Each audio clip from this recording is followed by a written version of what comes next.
अस्सलाम वालेकुम dear students. आज हम डिस्कस करने जा रहे हैं टाइप्स ऑफ शॉक के बारे में। शॉक के तो ऐसे बहुत सारे टाइप्स हैं, लेकिन आज हम डिस्कस करेंगे hypovolemic shock. Types of shock में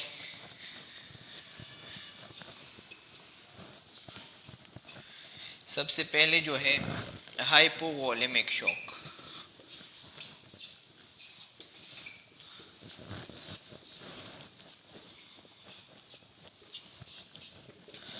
जैसा कि नाम से जाहिर है, हाइपो मीन्स लो और volumic means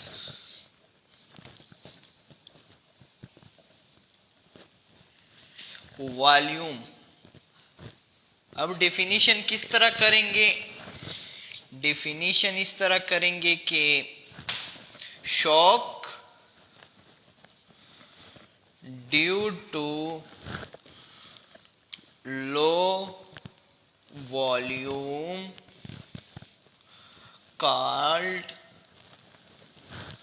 hypovolemic shock. Shock due to low volume called hypovolemic shock. जब वॉल्यूम के कम हो जाने की वजह से जो शॉक हो जाता है उसे कहते हैं हाइपोवॉलेमिक शॉक। अब वॉल्यूम हमारे पास दो तरह का होता है, एक ब्लड वॉल्यूम और एक फ्लूइड वॉल्यूम। ये ब्लड वॉल्यूम भी कम हो जाता है और फ्लूइड वॉल्यूम भी कम हो जाता है। किस वजह से? अभी पढ़ते हैं इसके काजेज। नंबर एक, इंटरनल ब्लीडिंग।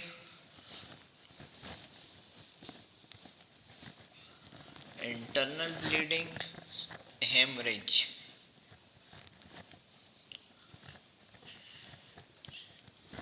इनकी वजह से, अल्सर की वजह से बाज़ दफ़ा स्टमक में या इंटेस्टाइन में क्या होता है कि ब्लीडिंग बहुत ज़्यादा हो जाता है, तो इसकी वजह से हाइपोवॉलेमिक शॉक काज होता है।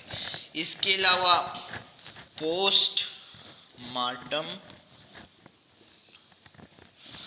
प्रेगनेंसी,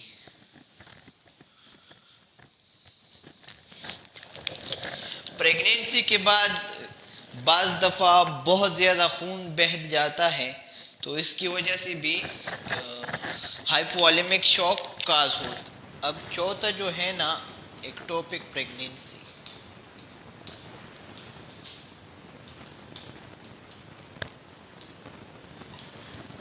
जैसा कि हम लोग जानते हैं कि आफ्टर मेटिंग मेल स्पर्म इजाकुलेट करता है और क्या करता है, यूट्रस में जाके ये एग के साथ मिलकर फर्टिलाइजेशन करता है।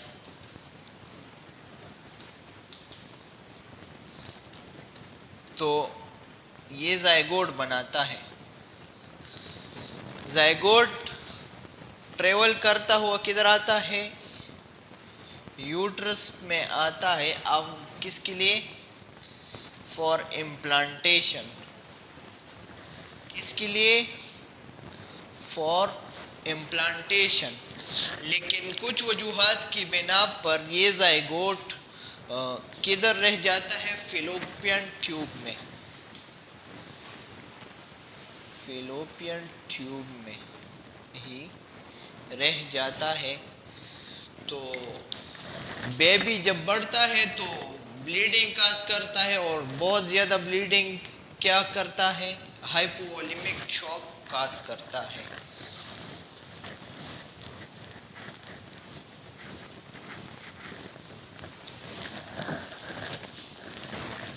अब मैं आप लोगों को डायग्राम से समझा दूं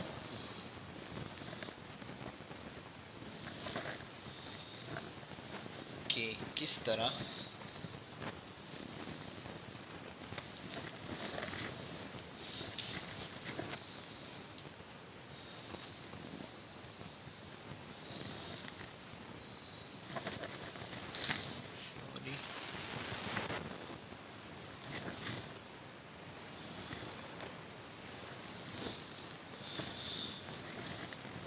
ये है फेलोपियन ट्यूब।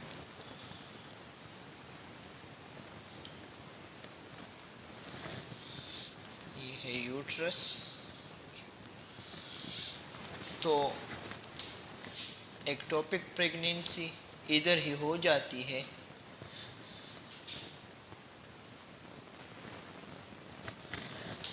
क्या काज करता है? फिर इधर ब्लीडिंग काज करता है, और ये हाइपोवॉलेमिक शॉक की एक गैर मामूली वजह है।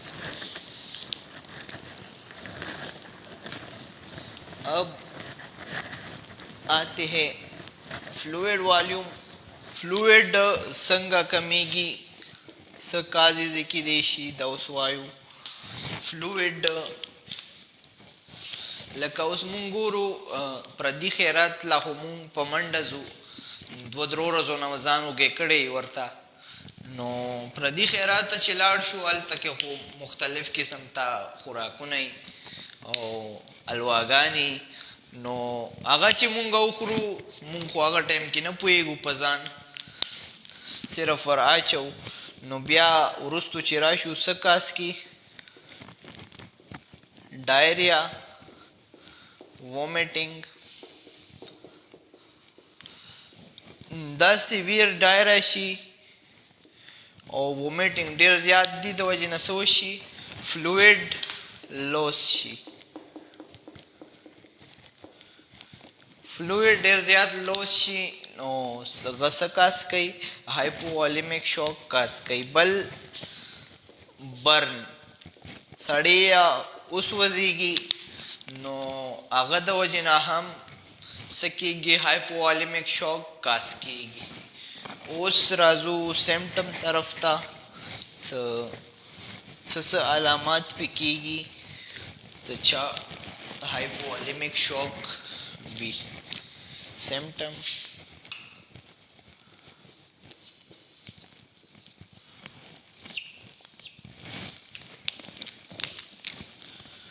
साइनोसिस,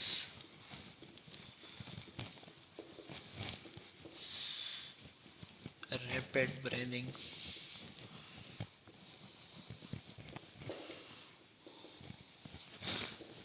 thirst,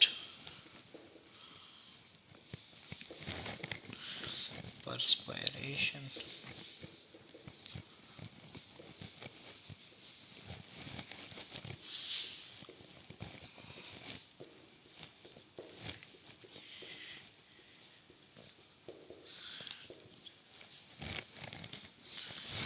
खम छाज हाइपोवॉलेमिक शॉक की आगत की साइनोसिस मतलब ब्लू बेबी मुंगवायु चूँकि ऑक्सीजन लेवल कम जीनो डीऑक्सीजनेटेड ब्लड से कुम दे आगाजियात भी ऑक्सीजनेटेड ब्लड ना नो सोशी लिप्स ना इर्द गिर्द या नो कुनो ना इर्द गिर्द सोशी ब्लू कलर राखकाराश बल सकेगी रैपिड ब्रीदिंग सब डेर पमंडा मंडाली मतलब 72 हार्ट बीट से कुम दे अगनब सिवाशी हार्ट बीट रेट दिन अलावा तर्स तक केगी बल परस्पायरेशन से कुम दे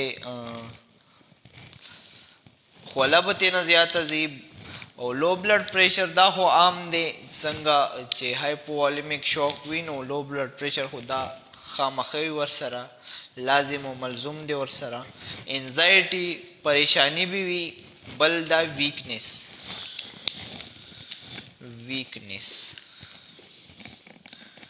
हाइपोवॉलेमिक शॉक से भी अगद वजन ब्लड फ्लो कम हुई नो ऑर्गन सही तरीके से कार न कर सकेगी जनरल वीकनेस राजी दायु सिम्टम चा के सदा सिम्टम में नो मुमकिन है हाइपोवॉलेमिक शॉक पर हम की दे she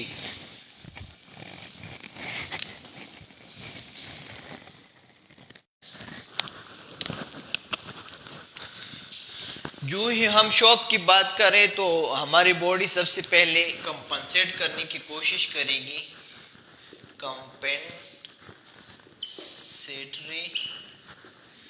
mechanism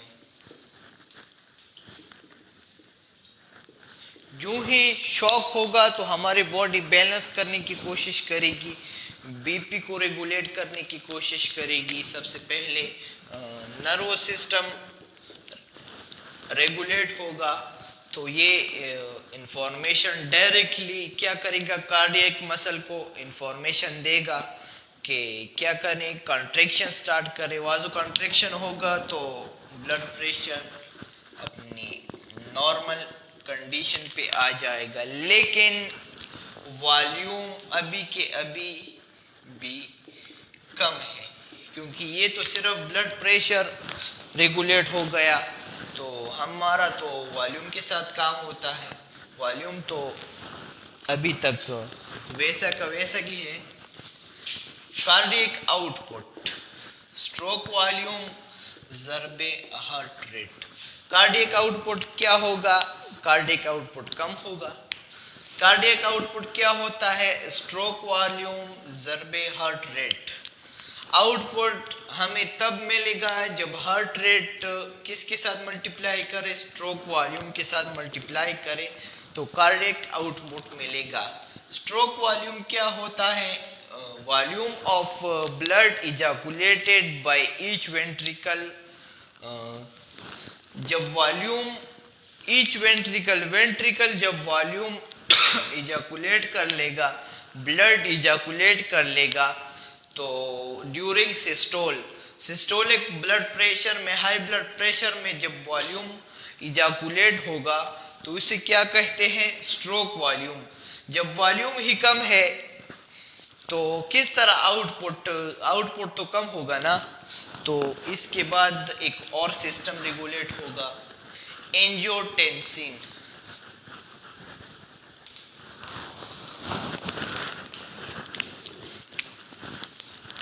liver angiotensinogen release करेगी, ये कहाँ आएगी, किडनी में एंजियोटेंसिनोजेन किस में कन्वर्ट होगी, एंजियोटेंसिन में। कौन कन्वर्ट करेगा, रेनिन हार्मोन। तो ये एक्टिव फॉर्म में एंजियोटेंसिन 2 में, ये 1 है, एंजियोटेंसिन 2, ये एक्टिव फॉर्म में एंजियोटेंसिन 2 में कन्वर्ट करेगा। तो ये क्या करता है, एंजियोटेंसिन 2 का क्या काम होता है, ये सोडियम और वाटर लेवल ये बराबर कर लेगा, तो इसके साथ वॉल्यूम हमारे पास नॉर्मल हालत में आ जाएगा, ब्लड फ्लो नॉर्मल हालत में आ जाएगा। लेकिन ये भी 100% पूरा काम नहीं करेगा। इसके अलावा हम आते हैं ट्रीटमेंट की तरफ कि किस तरह ट्रीटमेंट करेंगे इनका।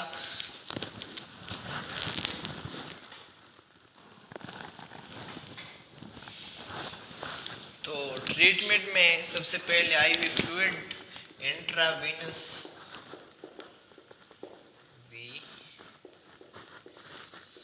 फ्लूइड देंगे।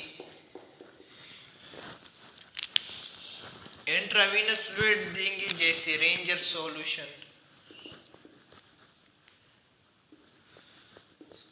Ranger lactate solution